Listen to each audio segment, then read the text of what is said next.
Washington reviews its relations with Ankara as divergences in regional policy approaches and Turkish leaders' anti-U.S. rhetoric disrupts ties between the two allies, a senior American analyst has said.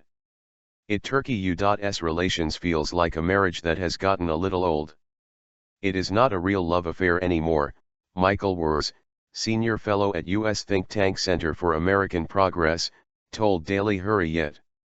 There is a lot of grumpiness and the partners are not really happy with each other anymore. The analyst further said Washington is in the process of reassessing its relations with Ankara, because there have been a lot of disappointments.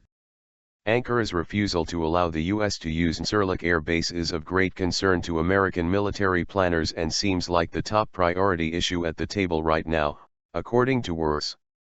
In addition to the Turkish government's reluctance to take part in the U.S.-led coalition against the Islamic State of Iraq and the Levant, ISIL, and not living up to its NATO obligations by not letting the U.S. fully use İncirlik, Washington is upset about one side of that marriage talking a lot about the internal relationship in public in a way that is not healthy, according to Werz. The U.S. government was twice forced to correct the record after Turkish government statements misrepresented the contents of internal conversations between Turkish and U.S. officials. This is quite extraordinary among close allies, he said. When asked about those occasions, Werz said Washington felt that the Turkish government had misrepresented a conversation about Fethullah Gulen, a U.S.-based Islamic scholar, between U.S.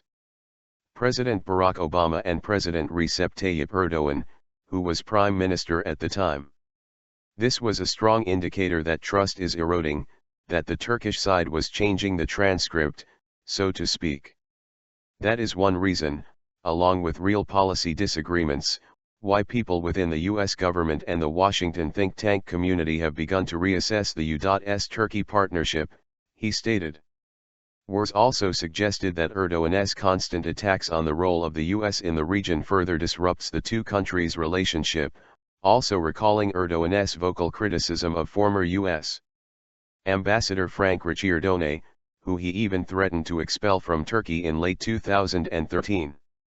How is this bilateral relationship supposed to work if the main representative of the U.S. is accused of being part of conspiracies and confronted with a very unpleasant situation where he has to rectify inaccurate claims that have been made in public? Werz said. Turkey is still an important partner and is located in an important geographic area. But at the same time, it is clear that the relationship has become much more transactional, he said. It is my impression that no one in the White House, the Department of State or the Pentagon is prepared to do Turkey any big favors these days. The analyst insisted that he does not foresee a strong chance of ties recovering soon, even predicting that the two countries' relations will likely face even more challenges after Obama's term ends.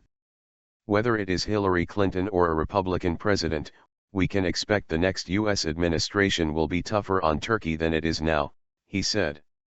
According to Werz, the issue is not related to the personal relations of the leaders. It is rather related to the Turkish capacity and willingness to be a stabilizing actor in the region, a strong ally in NATO and a strong partner for the U.S.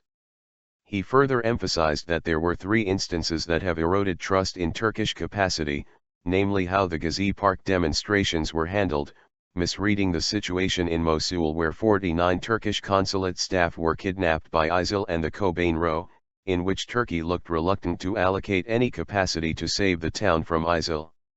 In this context, the Turkish government today seems to lack analytical foresight, political pragmatism, and intelligence gathering capacity, he said.